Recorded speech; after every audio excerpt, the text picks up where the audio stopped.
দেখছেন কলকাতা টিভি সংবাদ সারাদিন নিয়ে আপনাদের সঙ্গে রয়েছি ভাস্বতী। আর শুরুতে যে খবরের দিকে নজর রাখবো, কালীঘাটে মুখ্যমন্ত্রী মমতা বন্দ্যোপাধ্যায় এবং অভিষেক বন্দ্যোপাধ্যায়ের একান্ত বৈঠক। এবং এই বৈঠকে মুখ্যমন্ত্রী মমতা বন্দ্যোপাধ্যায় তিনি ফিরহাদ হাকিমকে ডাকেন এবং পরবর্তীতে যখন মমতা বন্দ্যোপাধ্যায় অভিষেক বন্দ্যোপাধ্যায়ের বৈঠক চলছিল ঠিক সেই সময় মন্ত্রী এবং কলকাতা পুরসভার মেয়র ফিরহাদ হাকিম কালীঘাটের বাড়িতে আসেন। ফিরহাদকে বাড়িতে ডেকেছেন মুখ্যমন্ত্রী মমতা বন্দ্যোপাধ্যায়। দলের প্রতিষ্ঠা দিবসে প্রবীণ এবং নবীনের মধ্যে দ্বন্দ্বের আবহে মমতা কালীঘাটের বাড়িতে অভিষেক এবং মমতা বন্দ্যোপাধ্যায়ের একান্ত বৈঠক।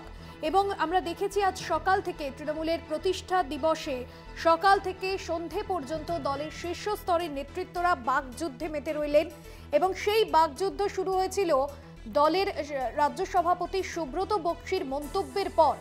একের পর এক মন্তব্য। দেবাশিস সেনগুপ্ত রয়েছেন আমাদের প্রতিনিধি ফোন লাইনে। দেবাশিস, এই যে একান্ত বৈঠক, এই একান্ত বৈঠক থেকে ঠিক কি নির্যাস উঠে এলো, কি কি বিষয় উঠে এলো?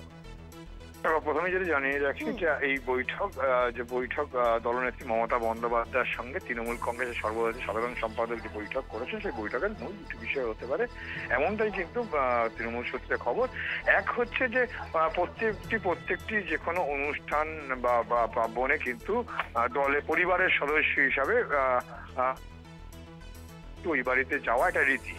সেহেতু মুখ্যমন্ত্রী ভাইয়ের ছেলে তার কিন্তু সেই বাড়িতে গিয়েছে। যেহেতু দীর্ঘক্ষণ ধরে এই বৈঠক ছিল, অর্থাৎ 5টা 10 নাগাদ অভিষেক বন্দ্যোপাধ্যায় ঢুকেছে, বেরিয়েছে প্রায় 8টা 15 নাগাদ, 8টা 15 নাগাদ। এবং সেই জায়গায় দাঁড়িয়ে যেহেতু 8টা 15 বেরিয়েছেন, সেহেতু একটা রাজনৈতিক আলোচনা চলছে। আজকে সকাল থেকে একদিকে বর্ষিয়ান তৃণমূল নেতা রাজ্য সভাপতি তৃণমূল কংগ্রেসের সুব্রত বক্সি, তার যে বক্তব্য দলের প্রতিষ্ঠা বার্ষিকীতে তিনি যে বক্তব্য রেখেছেন, সেই বক্তব্যের পাল্টা হিসাবে কিন্তু দলের মুখপাত্র কুণাল ঘোষ তিনিও তার বক্তব্য রেখেছেন। তৃণমূল কংগ্রেসের অন্দরেই এই প্রশ্নটা এসছে যে যেহেতু তৃণমূল সুব্রত বক্সি মমতা বন্দ্যোপাধ্যায়ের অতি ঘনিষ্ঠ নেতৃত্ব, কেন সুব্রত বক্সির চোখ দিয়ে মমতা বন্দ্যোপাধ্যায় দলকে যেমন দেখে, পাশাপাশি রাজ্যটাকেও কিন্তু দেখে। সেই জায়গায় দাঁড়িয়ে বিশ্বস্ত সুব্রত বক্সি যখন তার বক্তব্য বলছেন এবং সেই জায়গায় তিনি যখন বলছেন অভিষেক বন্দ্যোপাধ্যায়ের বিষয়কে, যে অভিষেক বন্দ্যোপাধ্যায় মমতা বন্দ্যোপাধ্যায়ের নেতৃত্বেই আগামী লোকসভা নির্বাচনে লড়বে এবং পাশাপাশি কিন্তু সেই ঐক্যর বার্তাও তিনি দিয়েছিলেন এবং বলেছেন তৃণমূল প্রতীকে লড়বে। এবং এইটাকে নিয়েই কিন্তু, এবং তিনি তার পাশাপাশি এটাও জানান যে দল ঐক্যবদ্ধভাবে লড়াই করবে এবং অনেকেই চেষ্টা করছে দলকে ভাঙানো। এবং সেক্ষেত্রে তিনি কিন্তু দলের মধ্যে যে বেশ কিছু ক্ষেত্রে যারা বিরাগ ভজন করছে, দলের বিরুদ্ধে কথা বলছেন, তাদেরকে কিন্তু একটা বার্তা দিয়েছেন।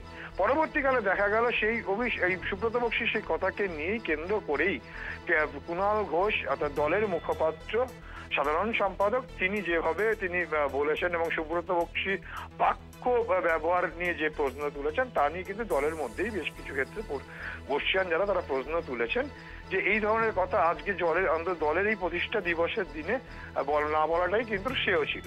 সেই জায়গায় দাঁড়িয়ে থেকে যেহেতু এতক্ষণ ধরে বৈঠক হচ্ছে এবং বৈঠকের আগে ফিরহাদ হাকিমকেও মমতা বন্দ্যোপাধ্যায় ডেকেছিল এবং যেটা শোনা যাচ্ছে যে, এবং পাশাপাশি এটা জানিয়ে রাখি যে ফিরহাদ হাকিমের আগে জন্মদিন, প্রত্যেক বছর কিন্তু জন্মদিনে মুখ্যমন্ত্রী মমতা বন্দ্যোপাধ্যায় দলনেত্রীর আশীর্বাদ নিতে ফিরহাদ হাকিম যায়, সেই মোতাবেক কিন্তু গিয়েছেন। হতে পারে ফিরহাদ হাকিমের বক্তব্য নিয়েও কিন্তু মমতা বন্দ্যোপাধ্যায়ের সঙ্গে কথা বলতে পারেন।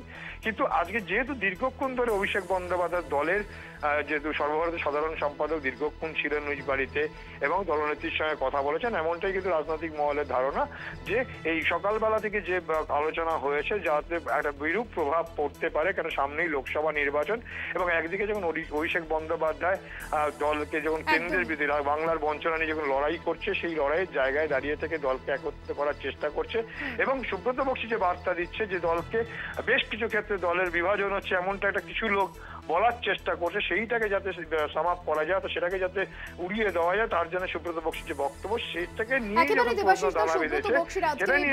এবং তারপর আজকের এই একান্ত বৈঠক কালীঘাটের বাড়িতে অত্যন্ত তাৎপর্যপূর্ণ। ধন্যবাদ জানাবো তোমায়।